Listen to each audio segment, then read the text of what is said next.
Bagus kita dipimpin oleh the devils that we know, ya, compared to the angels that we never know. Donald Trump wants to lead superpower on chip gitu, on the chip. Jadi dia pengen tetap jadi superpower, mimpin dunia, tapi murahan dikit. Yang agak murah dikit, jangan kemahalan. Tapi apakah vaksin Nika yang akan menggantikan Pax Americana? Saya kok nggak rela bahwa pimpinan tertinggi dunia itu kalau pidato semua orang harus tepuk tangan aja. Kalau Eropa kan problemnya selalu melibatkan Rusia, mau perang dunia pertama, mau perang dunia kedua, mau perang dingin atau perang dingin kedua. Ini kan ada hubungan selalu dengan Rusia, karena de facto di Eropa itu terbesarnya Rusia. Itu zamannya Ricardo, zamannya Adam Smith, bahwa kemajuan bangsa-bangsa itu hanya bisa terjadi jika mereka melakukan pertukaran, perdagangan. Kita nggak bisa milih hanya yang sempurna, karena tidak ada yang sempurna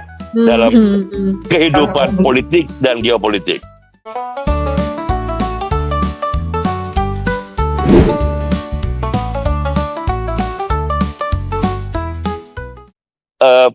Bukan Ukraina sebagai satu negara yang relatif kecil di Eropa, tetapi sebagai awal. Jangan lupa, welcome to the 21st century ya, the new Pax Americana.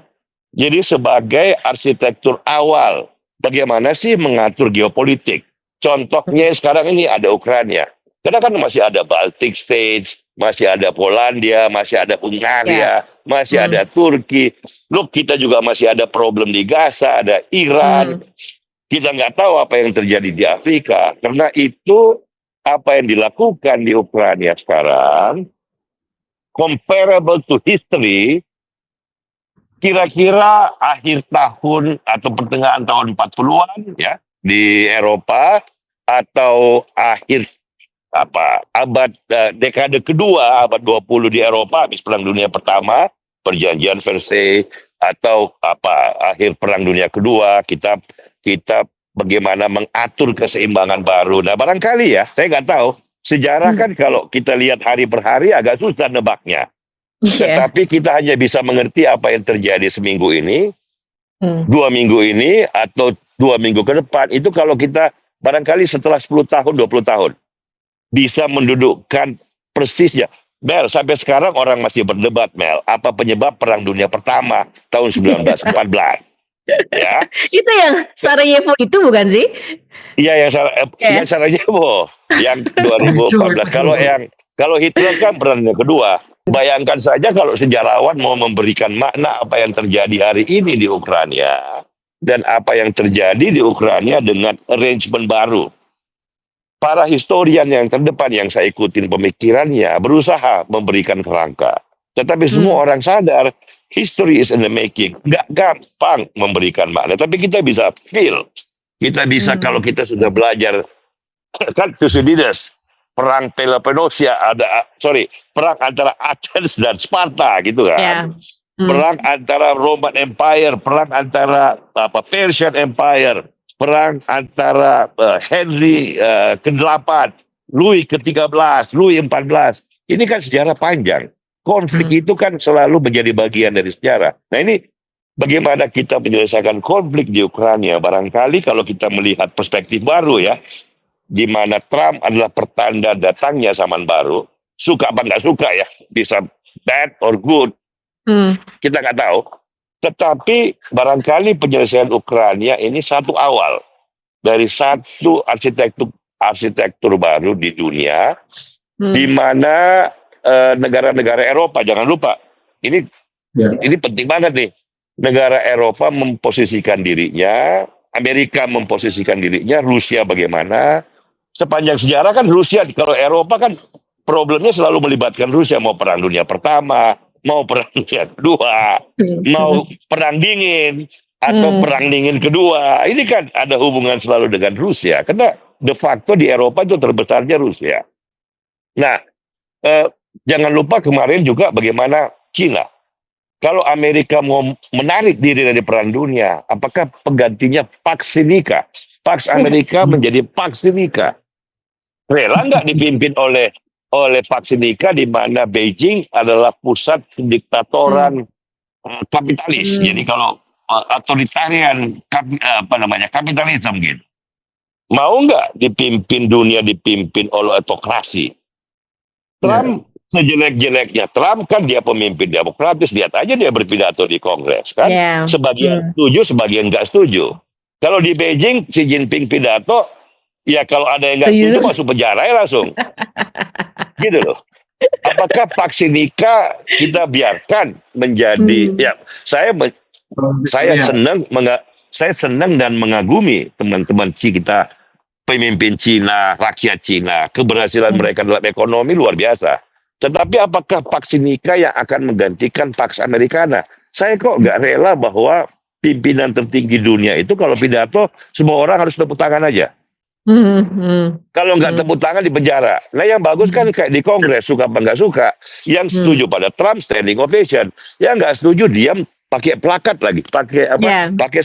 Pakai itu bahwa ada yang bilang Elon Musk pencuri.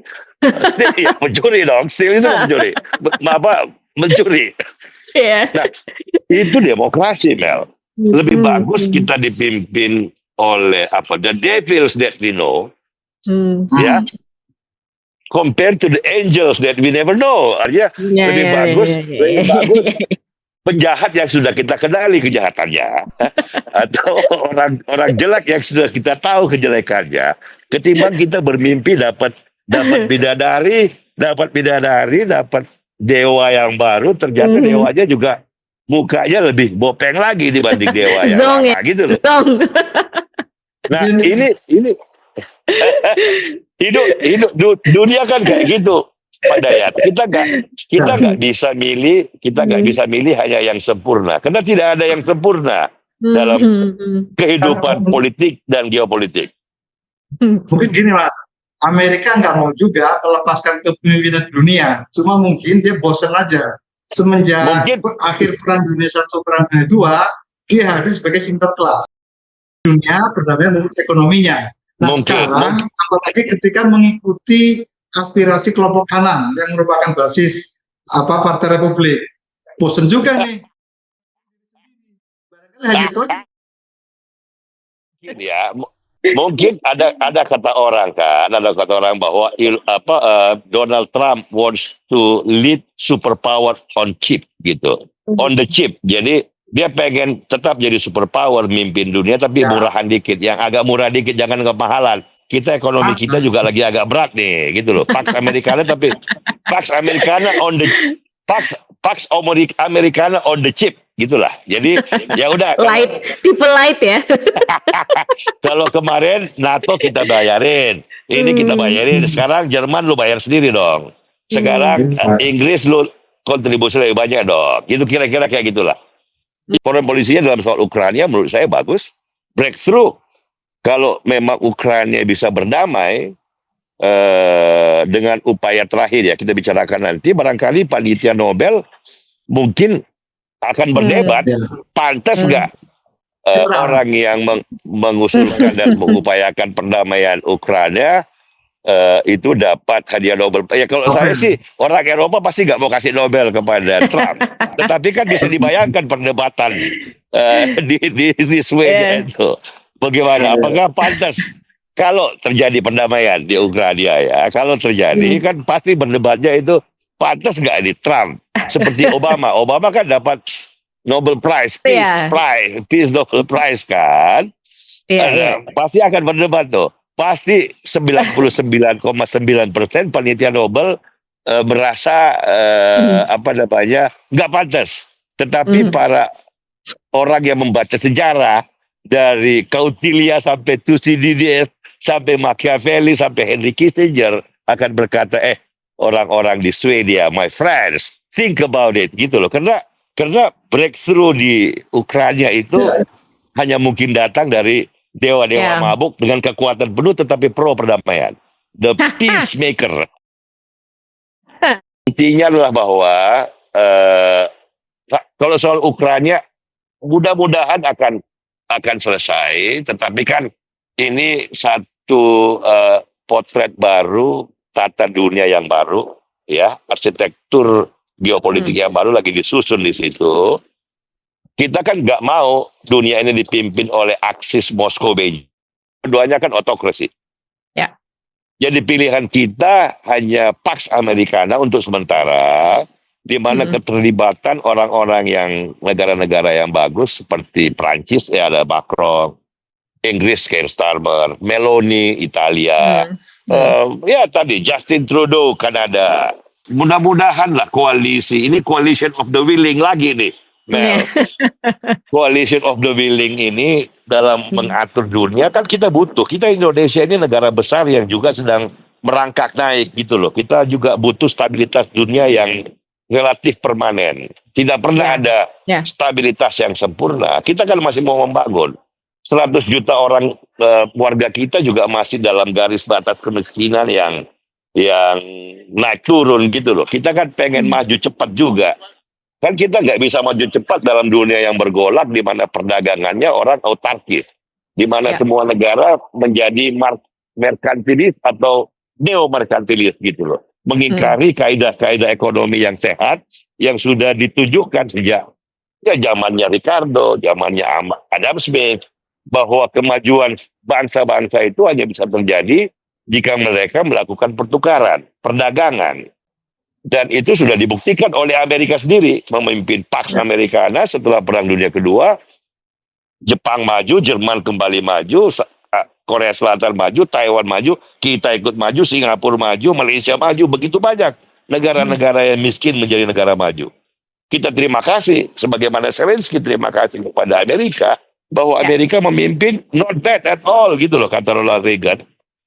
Waktu Ronald Reagan pidato perpisahan dia sudah 8 tahun, dia di Amerika, memimpin Amerika yang sangat bagus, dia bilang, hey, what I did, not bad at all, my friends. Rakyat Amerika tepuk tangan, gitu loh. Kepada Amerika 80 tahun, kita juga bilang dengan, despite your faults, ya, perang Vietnam, ada fiasko di Irak, Afghanistan, ada Gaza yang nggak selesai. Tapi overall kita bilang kepada Pax Americana, not bad at all. Why do you have to change the cards now, Mr. Trump? Gitu loh. Ya mungkin dia bilang, because we want superpower on the chip. Ya udahlah, nanti kita cari cara lah bagaimana. Tetapi masalahnya ya, Amerika itu tidak turun ekonominya. Ini yang paradoks yang paling penting nih.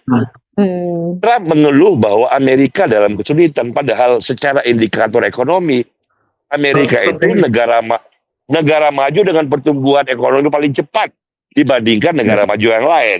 Eropa di bawah 1%. Dia masih dapat 3%, 2,5%. Itu kan dari mana dasarnya bahwa Amerika lagi susah? Nggak ada sama sekali dasarnya.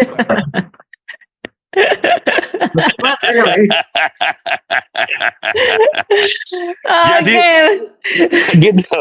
Jadi Pak Dayat, memang tokoh sejarah itu memang tidak ada yang satu sisinya hanya baik aja, atau tidak ada satu sisinya yang buruk aja. Nah, memang kata Henry Kissinger ya terhadap Donald Trump, memang sekali-sekali dalam sejarah ada tokoh yang muncul yang breaks all the pretension gitu loh. Jadi pretensi yang ada, kenormalan yang ada memang kayak ditelanjangin gitu. Inilah sosok tokoh sejarah kita.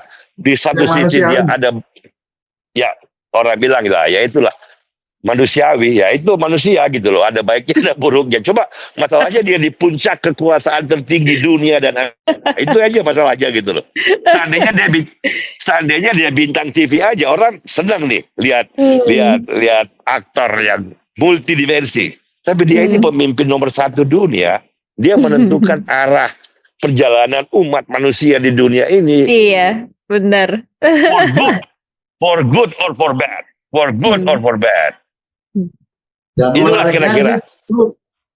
Jadi Mel, sebagai penutup ya kita tetap berharap yang terbaik ke depan, ya sambil kita waspada terhadap hal-hal yang mungkin buruk banget terjadi. Itu kira-kira pesan dari Padepokan Gunung Salak dalam suasana yang 12 derajat dingin di Barcelona.